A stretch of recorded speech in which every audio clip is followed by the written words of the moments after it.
오늘 밤도 누군가는 이 화면을 보며 속이 끓고 있을 겁니다. 읽혔어. 근데 왜 답이 없지? 1분이 지나도 5분이 지나도 30분이 지나도 그 사람은 아무 말이 없습니다. 그런데 이상한 건 읽씹을 당한 당신은 지금 심정이 두근거리는데 읽씹을 한 그 사람은 아무렇지 않다는 겁니다. 같은 상황인데 왜 이렇게 반응이 다를까요? 대부분은 이렇게 생각합니다. 저 사람은 그냥 예의가 없는 거야. 나를 무시하는 거야. 틀렸습니다. 심리학은 완전히 다른 답을 내놓습니다. 오늘 읽씹하는 사람의 뇌 안에서 실제로 무슨 일이 벌어지는지, 그리고 정작 심리적으로 더 위험한 신호가 누구에게서 나타나는지를 말씀드리겠습니다. 첫 번째 유형입니다. 어릴 때부터 빨리 답해야 해라는 압박을 반복적으로 받아온 사람들. 부모님의 카톡, 선생님의 연락, 직장 상사의 메시지.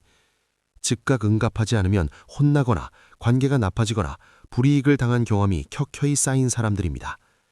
심리학에서는 이것을 조건화된 회피 반응이라고 부릅니다. 파블로프의 개 실험 다들 아시죠? 종소리만 들어도 침을 흘리도록 학습된 개처럼 이 유형의 사람들은 알림음 자체가 위협 신호로 학습돼 있습니다. 그 결과는 역설적입니다. 답장 압박이 두렵기 때문에 오히려 아예 답을 하지 않는 겁니다. 나중에 답해야지가 영원히 못 답함이 되는 구조. 이 유형은 당신을 무시하는 게 아닙니다. 메시지를 받는 것 자체가 이미 심리적 에너지를 소진시키고 있는 겁니다. 두 번째 유형은 성격의 문제가 아닙니다. 환경의 문제입니다. 한국인의 하루 평균 카톡 수신량 200개를 넘습니다. 직장 단톡, 가족 단톡, 친구 단톡, 각종 공지, 여기에 인스타 DM의 문자까지. 뇌과학자들은 이 상태를 디지털 인지 과부하라고 정의합니다. 처리 용량을 초과한 뇌는 자동으로 우선순위를 재배열하고 그 과정에서 일부 메시지는 그냥 필터 밖으로 밀려납니다. UC 어바인 대학 연구 결과를 보면 한 번 방해받은 뇌가 원래 집중 상태로 돌아오는데 평균 23분이 걸립니다. 카톡 하나에 반응할 때마다 뇌는 23분치 집중력을 소비하는 겁니다. 이 유형의 읽씹은 무례함이 아닙니다. 기능적으로 살아남기 위한 뇌의 자동 선택입니다. 세 번째 유형이 가장 흥미롭습니다. 이 사람들은 읽씹을 의도적으로 합니다. 그런데 이유가 앞의 두 유형과 완전히 다릅니다. 심리학자 낸시 콜리아는 이렇게 말합니다. 즉각적인 반응을 강요하는 문화는 사람을 타인의 기대에 종속시킨다. 즉, 즉각응답 강박이 강한 사람일수록 상대방의 감정 상태에 자신의 행동이 지배됩니다. 상대가 원하면 내가 원하지 않아도 답해야 한다는 내면의 규칙이 만들어지는 거죠.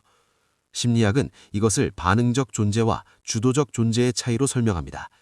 외부 자극에 즉각 반응하며 사는 사람, 그리고 자신의 리듬과 에너지로 관계를 운용하는 사람. 이 세 번째 유형은 답장을 안 하는 게 아닙니다. 자신이 준비됐을 때 온전한 상태로 대화하겠다는 선택을 하는 겁니다. 관계 심리학에서는 이 능력을 감정적 자율성이라고 부릅니다. 그리고 이 능력이 높은 사람일수록 장기적으로 더 건강한 인간관계를 유지한다는 연구가 있습니다. 잠깐, 여기서 정말 위험한 건 따로 있습니다. 읽씹하는 사람이 아니라 읽씹을 당했을 때 심장이 두근거리고 잠이 안 오고 관계가 끝난 것 같은 극도의 불안을 느끼는 그 사람. 그 반응의 강도가 실은 더 큰 심리적 신호일 수 있습니다. 애착 심리학에서 불안 애착이라는 개념이 있습니다. 어릴 때 불안정한 양육 환경에서 자란 사람들이 타인의 반응에 과도하게 의존하며 자신의 가치를 확인하려는 패턴입니다. 읽씹이 무례한 게 아닐 수 있습니다. 즉각 반응을 강요하는 것이 오히려 더 위험한 심리적 신호일 수 있습니다. 그렇다면 우리는 어떻게 해야 할까요? 읽씹하는 사람을 이해하는 것도 중요하지만 더 중요한 건 읽씹을 당했을 때 내 안에서 일어나는 반응을 다루는 겁니다. 첫 번째, 23분 규칙입니다. 상대가 읽씹을 했을 때 즉각 재촉하거나 감정적으로 반응하기 전에 최소 23분을 기다리세요. 이건 단순한 참을성 훈련이 아닙니다.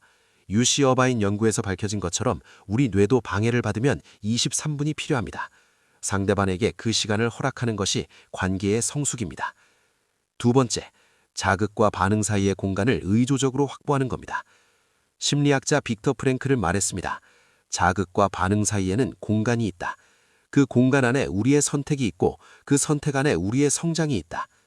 읽씹 알림이 왔을 때 즉각 반응하기 전에 4초 들이마시고 7초 내쉬세요. 이 단순한 행동이 편도체의 경고 반응을 억제하고 전두엽의 이성적 판단 회로를 다시 켜줍니다. 세 번째, 이것이 가장 강력한 기술입니다. 지금 이 질문을 스스로에게 해보세요. 나는 왜 일십을 당했을 때 이렇게 불안한가?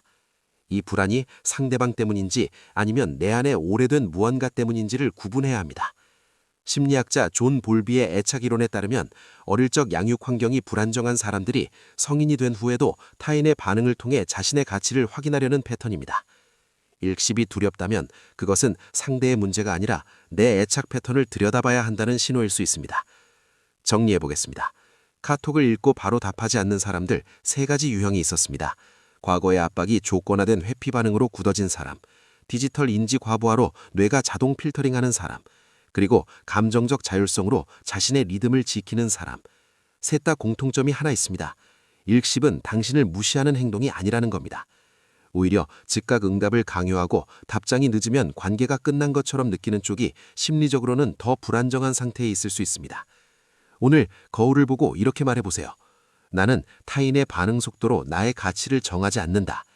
이 한 문장이 애착 패턴을 깨는 첫 번째 균열입니다. 당신은 3가지 유형 중 어디에 해당하나요?